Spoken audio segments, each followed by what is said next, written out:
उधर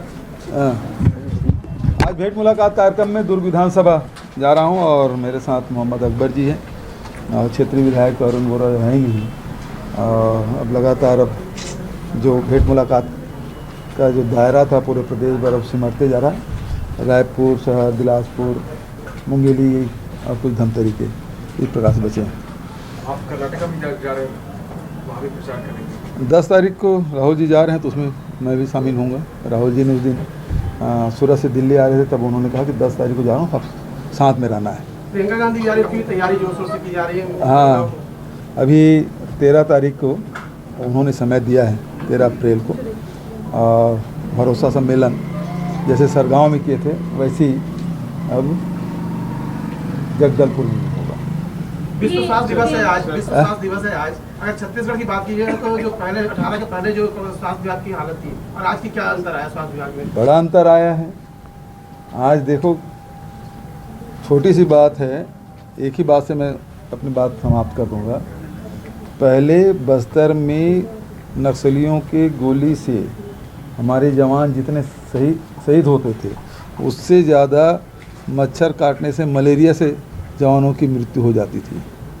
आज मलेरिया मुक्त बस्तर ही नहीं, पूरा छत्तीसगढ़ के दिशा में हम लोग आगे बढ़े हैं। और उसके जो परसेंटेज है, पहले 4% से ऊपर था, अब वो दशमलव में आ गया है, 0.92 या 72 इस प्रकार से हो गया है। तो वहाँ से आप देखेंगे उल्टी दस्त से लोगों की मौत हो जाती थी, वो अब सुनने को नहीं मिलता।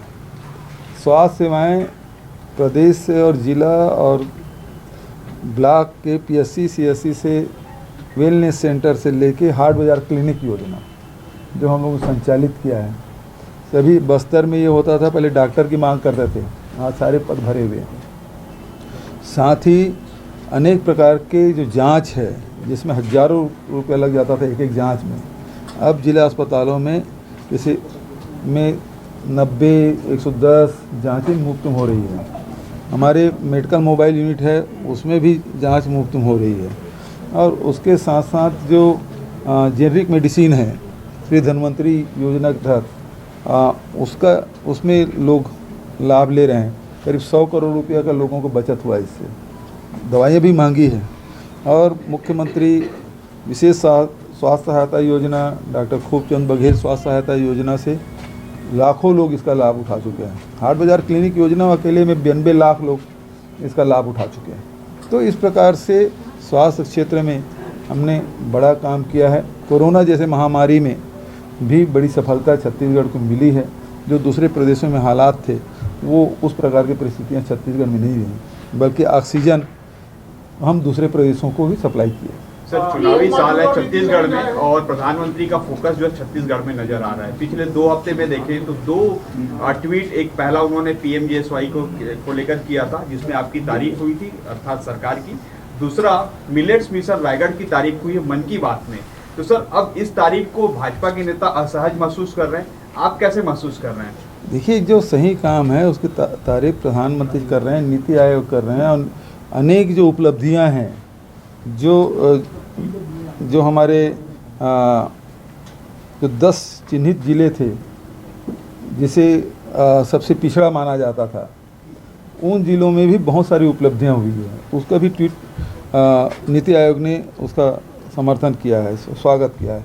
कल भी प्रधानमंत्री ने जो उसके कार्यालय से जो विज्ञापन आया था, जिसमें आवास की संख्या, उसमें गैस सिलेंडर की संख्या और आपके नल जल योजना की, यहाँ तो भारतीय जनता पार्टी के लोग जो हल्ला कर रहे हैं कि नल जल योजना असफल है, और दूसरा कह रहे हैं आवास की स्थिति खराब है। अब हमारे देश के प्रधानमंत्री जी, उसके लिखा है कि छत्तीसगढ़ में इतना 17 लाख लोगों को नल से जल मिल गया है, 34 लाख लोगों को आवास मिल चुका है, 35 लाख लोगों को गैस सिलेंडर मिला है। तो ये उपलब्धि बता रहे हैं। और इस उपलब्धि में राज्य सरकार की उपलब्धि भी, क्योंकि 50% पैसा तो राज्य सरकार का है। तो एक तरफ प्रधानमंत्री जी तारीफ कर रहे हैं छत्तीसगढ़ की उपलब्धियों को, दूसरे तरफ यहाँ भारतीय जनता पार्टी के लोग घड़ियाली आंसू बहा रहे हैं। ये प्रियंका गांधी के आगमन के समय बृजमोहन अग्रवाल जी का एक बयान सामने आया। उन्होंने कहा कि महिलाओं के ऊपर छत्तीसगढ़ में अत्याचार हो रहा है, तो प्रियंका गांधी आई तो महिलाओं के संदर्भ में उनको कुछ कहना चाहिए। अब आजकल बृजमोहन अग्रवाल जी को बयान देना, इसलिए बयान देते रहते हैं। डबल टारगेट दिया भारतीय जनता पार्टी ने अपने कार्यकर्ताओं को कि 2023 भी जीतने 2024 भी जीतना। नितिन नवीन और ओम माथुर का बैठ के भी डबल टारगेट पे क्या करेंगे? अब वो टारगेट कुछ भी दे, लेकिन भारतीय जनता पार्टी के भी लोग जान चुके हैं कि भारतीय जनता पार्टी सरकार गलती से भी बन गई तो उनका धान 20 क्विंटल नहीं खरीदा जाएगा, उसको 9,000 रुपये प्रति एकड़ के राजीव गांधी जो न्याय योजना है वो नहीं मिलेगा, गोधन न्याय योजना बंद हो जाएगा, वो सब जान रहे हैं। और इसलिए भारतीय जनता पार्टी गलती से भी नहीं आई, वो भारतीय जनता पार्टी कार्यकर्ता नहीं जीतने देंगे भारतीय जनता पार्टी। सर, ये शंकराचार्य आए हुए हैं अभी मुक्तेश्वरानंद जी, उन्होंने कहा है कि हिंदू राष्ट्र नहीं, हमें राम राज्य चाहिए देश में। सर, इसी पे उन्होंने कहा कि हिंदू राष्ट्र की बात की जा रही है, कोई प्लानिंग है नहीं, तो ये मुंगेरी लाल के सपने दिखाने वाली बात है और कुछ लोग जानबूझ के इस तरह की बात करते हैं चुनावी। देखिए, सीधी सी बात यह है कि मैं उस दिन भी बात किया था जब देश के गृह मंत्री जी एक इंटरव्यू में कह रहे हैं कि देश है वो अंबेडकर साहब के बनाए संविधान के अनुसार चलेगा। उसके बाद ये जितने भी हिंदू राष्ट्र की मांग करने वाले लोग हैं उनको तो अमित शाह जी घेराव कर देना चाहिए, क्योंकि वो ऑथेंटिक है ना। क्योंकि हिंदू राष्ट्र को छत्तीसगढ़ से लागू नहीं होगा या किसी और राज्य से लागू नहीं होगा, ये तो पूरे देश में लागू हो। देश के गृह मंत्री जी बयान दिए हैं तो उसके खिलाफ में एक शब्द नहीं बोले हैं। तो जो शंकराचार्य जी ने जो बात कही है बिल्कुल सही कही है। राम राज्य की बात महात्मा गांधी ने भी कही। लोगों को सपना, बड़े बुजुर्ग लोग बोलते हैं राम राज आना चाहिए, जब कोई अच्छा काम हो जाता है राम राज उतर आया है, ये कहते हैं। तो एक आदर्श स्थिति है राम राज्य की और छत्तीसगढ़ सरकार उसी समय चल रही है। ये विपक्ष लगातार सड़क से लेकर सदन तक घेरने की कोशिश कर रही थी, रोजगार के मुद्दे पर, पेंशन के मुद्दे पर। आपने लगातार उनका जवाब विधानसभा के बाद दे दिया। पेंशन स्कीम को लेकर आपने एक घोषणा कर दी थी, उसके बाद फिर रोजगार को लेकर आपने 2500 रुपये दे दिया। तो ये किस तरीके से उनकी तमाम जो कोशिशें हैं वो यहाँ पर अब खत्म होती है? आवास का मुद्दा उठाया है हमने, भारत सरकार की चिट्ठी लिखी भाई कि जनगणना होगी, आर्थिक सर्वेक्षण, सामाजिक सर्वेक्षण होगा, तब तो उसको हितग्राहियों की चिन्हांकन किया जा सकेगा। उन्होंने नहीं किया तो छत्तीसगढ़ पहला राज्य है जो सामाजिक आर्थिक सर्वेक्षण करा रहा है और 1 अप्रैल से शुरू कर दिए हमने, जो घोषणा की उसके अनुसार से, और सभी गांव में अभी जा रहे हैं। और दूसरी बात यह है कि जो बेरोजगारी भत्ता है, रमन सिंह की सरकार में 15 साल में 100 करोड़ रुपये दिए, 300 रुपये देते थे और 11,000 रुपया उसका वार्षिक आमदनी की बात करते थे। हमने तो बढ़ा के 2.5 लाख रुपया कर दिया वार्षिक आमदनी, 18 साल से 35 साल। और घर बैठे ऑनलाइन आप आवेदन कर सकते हैं भाई, वहाँ तो खुद खड़ा होना पड़ता था। तो आज वो स्थिति नहीं है।